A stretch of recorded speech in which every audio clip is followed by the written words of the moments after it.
thématique telle qu'il avait proposée rencontrait une idée que j'avais moi-même essayé de formuler auparavant, dont je vous propose ici de la discuter avec vous. Et si jamais vous avez des suggestions, j'en aurais vraiment besoin. C'était particulièrement au sujet de l'émergence, telle que c'était formulé, de nouvelles formes d'intelligence collective. Moi, je dirais plutôt d'autres formes d'intelligence collective, parce qu'il s'agit de formes d'intelligence collective, en effet, mais qui sont juste différentes de celles auxquelles nous sommes habitués.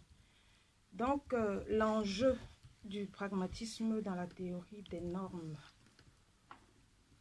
je vous donnerai la possibilité de voir dans un autre théâtre comment est-ce que se manifeste cet enjeu. Vous devinez sans doute de quel théâtre. Bon, je vais être formelle pour une première partie et après, j'essaierai d'être juste explicite. Donc, puisque je vous dis, je prends quelque chose que j'avais déjà formulé. Les normes, même lorsqu'elles planent au-dessus de la communauté, demeurent tributaires de la volonté de ceux qui sont réunis sous son autorité. Nous pouvons, dans l'expression pratique des propositions juridiques, d'essayer la volonté d'un groupe, d'une nation, de revendiquer ses usages, de marquer ses particularités. Notre intérêt est ici précisément de questionner les attentes de la procédure normative démocratique. Est-il juste d'attendre des lois en démocratie qu'elles constituent le lien entre les gens qui vivent ensemble? En fait, la prise en compte des différentes expressions est présentée comme la mieux à même de garantir dans les États comme les post-colonies une façon idéale de construire la cohésion sociale, de permettre de vivre ensemble. Mais au début des années 90, c'est la réclame qui accompagnait le produit démocratique. On posait cela comme la seule alternative à la dictature ou, si vous voulez, localement, le parti unique. Mais 20 ans plus tard, où en sont les promesses? Au regard des relations complexes et des tensions internes dans nos États, nous pourrions penser que la démocratie qui légitime l'expression de tous doit jauger sa puissance quand il faut opérer sur un terrain différent de celui qui l'a vu naître. Bon, je m'arrête ici tout de suite pour dire que habituellement, on a deux critiques qu'on formule, que les auteurs en Afrique formulent par rapport à deux interrogations par rapport à la démocratie. On vous dira, c'est peut-être difficile de penser à un tel système dans un contexte dont il n'est pas originaire, c'est pour le rejeter. La deuxième chose, on pourra dire, vous trouvez les auteurs qui vous disent que c'est un prétexte des pouvoirs locaux d'utiliser cet argument-là pour continuer à avoir un pouvoir et un contrôle total sur le reste. Et une autre voie qui n'est pas souvent évoquée, c'est celle qui consiste à dire que la démocratie telle qu'elle est formulée, elle nous donne tous les outils pour conforter les divisions internes et l'ethnicisme. Sans avoir de visée précise, mais dans sa structure même, elle nous donne la possibilité de rester des micro-nations à l'intérieur d'une nation. Donc, il n'est pas question pour nous d'adhérer au discours de « ce n'est pas notre culture » et tout le reste. Parce qu'ici, les ethnies dans nos régions, ce sont des villages, ce sont des familles de langues qui défient l'apaisement espéré par l'expression de la volonté de chacun et qui demandent d'inventer et de mobiliser d'autres notions que celles du peuple souverain, compte tenu de la difficulté politique de construire ce peuple, justement. Donc, si on considère que la démocratie est l'expression d'un relativisme politique et d'une scientificité libérée du miracle des dogmes et fondée sur l'entendement humain et sur le doute de la critique, autrement dit, pour Kelsen, on a le droit techniquement en démocratie de ne pas être d'accord. Il faut cependant un minimum syndical pour que ça ne se transforme pas en foire. Ce que nous sommes en droit d'attendre de la conceptualité juridique, c'est de parvenir à viser et à atteindre la structure ultime, radicalement systématique, et de comparer cette structure conceptuelle avec l'élaboration conceptuelle de la structure sociale à une époque donnée. Moi, je dirais, pour reprendre les mots de Schmitt à mon propre compte, dans un lieu précis, avec son histoire et avec les attentes qui y sont formulées. Mais comment comprendre alors que tous ces espoirs placés en ce système, qui ne marche pas chez nous, dira-t-on, que la démocratie soit presque devenue opératrice de division politique parce qu'elle se défend de pouvoir faire exister ensemble des opinions différentes. Je reprends là l'argument de Madera Keïta. Donc, au vu de ces principes, nous pourrions penser qu'il ne saurait en être autrement. Plutôt qu'elle ne revendique pas suffisamment cette réalité de la cohésion et se laisse à terme envahir par les tendances particulières les plus puissantes. Puisqu'en fait, en démocratie, c'est le parti qui a la majorité, parce qu'on va parler des élections. Le parti qui a la majorité, ce n'est qu'une particularité qui a eu la capacité à avoir le plus nombre de voix. Nous voulons partager avec vous ce constat. Dans l'énoncé de la promesse démocratique, les lois qui défendent avant tout la liberté individuelle ne précisent pas que ces libertés sont à ceux qui partagent un même lieu. Ce serait une erreur grave d'ouvrir ainsi le droit aux uns d'aller construire des lieux d'enfermement ailleurs. Mais ce n'est pas si certain, car le fait de se contenter du « chaque individu a le droit, toute personne a le droit », cela projette les individus dans un espace abstrait tant que n'est pas rappelé la fiction, ou moins la fiction, d'un lieu à partir duquel les personnes, c'est chacun, ces individus, comme c'est toujours numéré, sont présents hypothétiquement au moment de souscrire un contrat, même si chez ce dernier, la volonté générale peut aussi être, là je parle de Rousseau, la volonté générale, on peut aussi identifier la volonté du souverain qui, idéalement, devrait être le peuple.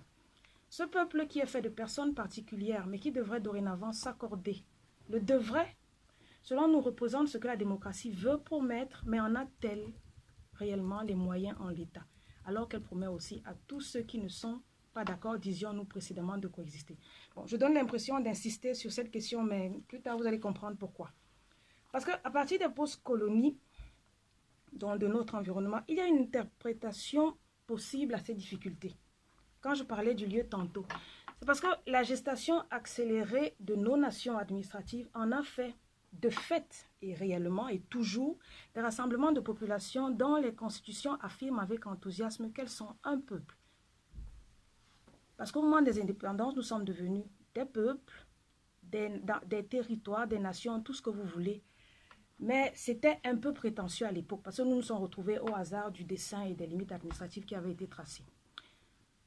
Alors le parti unique s'est défendu, alors même que nous étions dans une situation constituée d'une kyrielle de communautés politiques, s'est défendu comme étant le seul capable de garantir cette cohésion-là. Donc, à l'opposé de cela, il y a des exigences démocratiques du système qui veut, et ça c'est la petite critique que je me permets de vous soumettre ici, c'est que peut-être la difficulté des démocraties à fonctionner dans la façon dont elles sont habituellement présentées, c'est qu'au-delà du fait que la structure de l'État occidental, si vous voulez, se défend d'une certaine impartialité, j'ai la faiblesse de penser personnellement qu'elle est fortement empreinte d'un reste de logique néo-testamentaire. Je m'explique. La démocratie nous promet, malgré nos différences, de maîtriser et d'indiquer les possibilités de balkanisation, parce qu'on peut vivre au sein d'une même entité politique, même si on est de courants divergents. Et c'est cela qui rend ce contrat opératoire. Il y aurait une volonté omnipotente, notamment l'État, qui est le législateur, qui n'a pas du mal à se confondre avec un grand État, je n'ose pas dire Dieu, qui, malgré les assurances ou les grèves, demeure le seul qui intervient pour distribuer les grâces et les sanctions. Vous voyez où je veux en venir. Dans la démocratie vend l'organisation d'un vivre ensemble, malgré les différences, sous la bienveillance d'un État, et dissimule habilement cette injonction qui, pour nous, est cachée derrière. C'est celle de dire aux gens qui se retrouvent sur un même territoire, aimez-vous les uns les autres. Vous êtes différents, vous devez le faire parce que vous participez tous à mon grand projet d'amour. On connaît tous l'auteur. Ce vivre ensemble en dit long donc sur les visées secrètes des démocrates, celui de réaliser une entente qui devrait à terme devenir cordiale, voire fraternelle. Mais au sein de la police, il n'y a pas de frères, ni au Cameroun, ni au Chili. Mais il y a une chose, certainement, ce sont des voisins. C'est-à-dire des gens dont la proximité matérielle ou physique les oblige réellement à partager quelque chose, même s'ils ne sont pas d'accord, même s'ils ne s'aiment pas. Alors là, je me suis permis d'interroger, on va dire, nos traditions et nos usages locaux pour dire que politiquement, le voisin peut constituer un paradigme dans le sens où on accepte de partager, enfin, c'est pas qu'on accepte de partager avec lui, on constate de fait qu'on partage l'espace avec lui. On doit s'accorder sur l'utilisation de cet espace, de ses ressources, pas parce qu'on s'aime, pas parce qu'on aime du même banc politique, mais le fait qu'on soit là, en même temps, au même endroit, ça nous oblige à une certaine forme de posture. J'en reviens à une pratique qui, malheureusement, n'est pas codifiée dans le droit positif chez nous, mais qui est présente dans chacun de nos gestes, dans chacune de nos prévisions, c'est la notion de voisin. Alors, j'ai parlé du voisin en disant que c'est une couleur locale et on a une expression qui est fort répandue, qui consiste, que je résumerai ainsi, il faut gérer le voisin, entre guillemets. Parce que le voisin, pour nous, c'est cet autre. Ce n'est pas un ami, ni un parent, C'est même parfois l'objet de nos ulcères d'estomac. Mais il peut susciter haine et mépris. On peut même se réjouir de son malheur. Mais on n'y peut rien. Il s'impose parfois à nous. Donc, loin de nous de présenter une image d'épinal du voisinage des communautés africaines. Il faut qu'on s'entende là-dessus. Car il n'est pas rare ici, comme ailleurs, de guerroyer entre voisins. Le voisin, ce n'est pas un ange. Je le déteste même parfois. Cependant, il est pour moi, cet autre, la structure d'une intersubjectivité positive, constructive, incessible et sacrée. Le voisin n'est donc pas un dieu et sa représentation telle que nous l'analyserons peut nous montrer que dans toute communauté humaine en réalité, dès lors que l'édification d'un topos politique passe par le partage d'un même espace, une proximité non négociable qui n'est pas, et nous voulons le souligner, une originalité africaine. Il y a des problèmes de voisinage partout. Dans le fait que la jungle de Sangat s'installe à côté de ma maison ou qu'il y ait un camp de gens du voyage, ça ne fait plaisir à personne nulle part. Cependant, c'est un des lieux qui recèle encore des pratiques qui sont, je pense, comme chez nous, ça reste encore manifeste, même si ce n'est pas positivement codifié. Je peux en parler comme d'une sorte de bastion anticapitaliste des organisations humaines, qui fait que le voisin chez nous, c'est quelqu'un qui est reconnu comme ayant une importance.